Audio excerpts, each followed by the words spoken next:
Anya kadi mga kabombo, ti papel, dagiti tradisyon, iti pakabigbigan, dagiti Pilipino. Dagiti tradisyon kat arignan nga orat, iti pakabigbigan ti tumunggal maysa.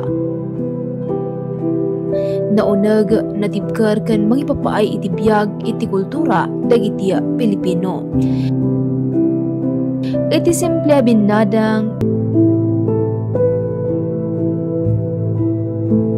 piyesta.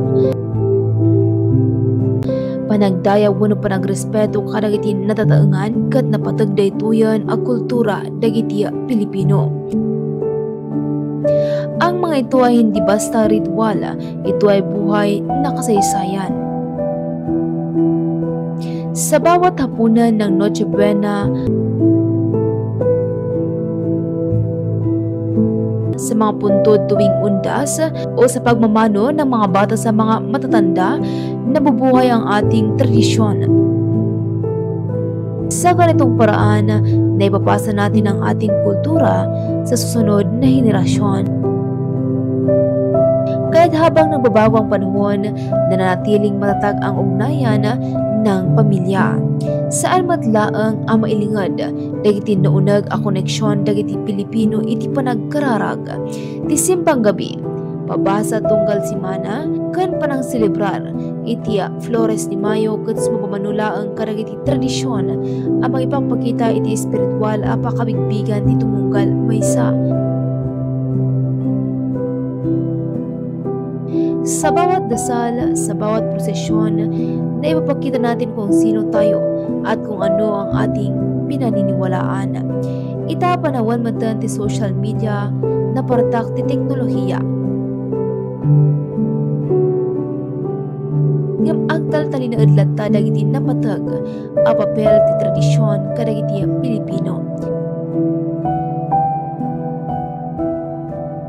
Ada dagiti ubing ang nasursurwan karagiti sala iti ununa na panawan. Ada dagiti vlog ang magpapakita karagiti lutong bahay ni Lola. Ken adda pa dagiti grupo ang magbibiyagmanan iti kulturang katutubo. Dahil sa gitna ng pagbabago, ang tunay na Pilipino ay hindi nakakalimot sa kanyang ugata.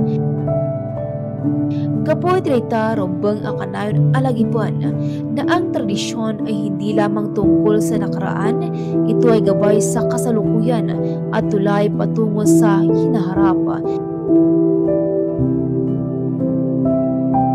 Sa bawat salinlahi, sa bawat simpleng gawain, isinusulat natin ang kasaysayan ng ating pagka-Pilipino. Siga ka bombo anya ti tradisyon, iti pamilyayo akayat mo nga ituloy. Kat daytagarod mga kabombo ti culture segment tayo, kung saan kultura, puso at pagkakilanlan ay buhay na buhay.